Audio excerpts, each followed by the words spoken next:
আল্লাহ জাল্লা শানুহু হজের বিধান সম্পর্কে বলেন, ওয়ালিল্লাহি আলান নাসি হিজ্জুল বাইতি মান ইসতাতা ইলাইহি সাবিলা ওয়া মান কাফারা ফা ইন্নাল্লাহা গনিয়্যুন আনিল আলামিন।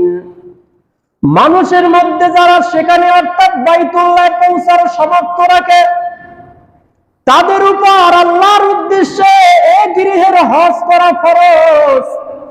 আর যদি কেউ অস্বীকার করে, হজ করবে না, হজকে অস্বীকার করে, তবে তোমাদের জেনে রাখা উচিত যে আল্লাহ তাআলা সৃষ্টি জগতের প্রতি মুখাপেক্ষী নন।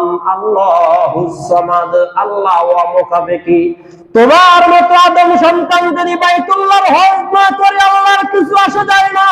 তোমার মতো আদম সন্তান যদি বাইতুল্লাহর তাওয়াফ না করে বাইতুল্লাহর ইহতিরাম নষ্ট হয়ে যাবে না।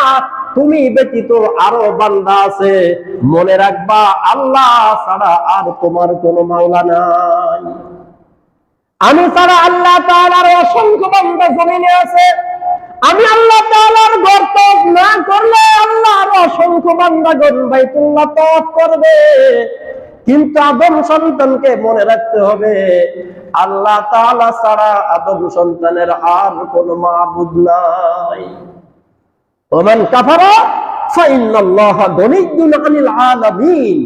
যে অস্বীকার করবে হজের বিধানকে, যে অস্বীকার করবে, আল্লাহ বলেন আমি সকল সৃষ্টি জগৎ থেকে মুখাপেক্ষী।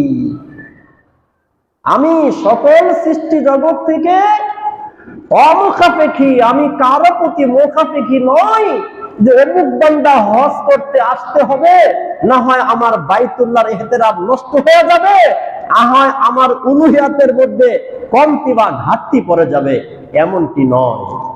এজন্য প্রত্যেক মুমিন ও মুসলমানকে হজ ফরজ হওয়ার মাসআলা জেনে হজ আদায় করার ব্যাপারে সোচ্চার ও সতর্ক হওয়া দরকার। আল্লাহ আমাদেরকে তৌফিক দান করেন।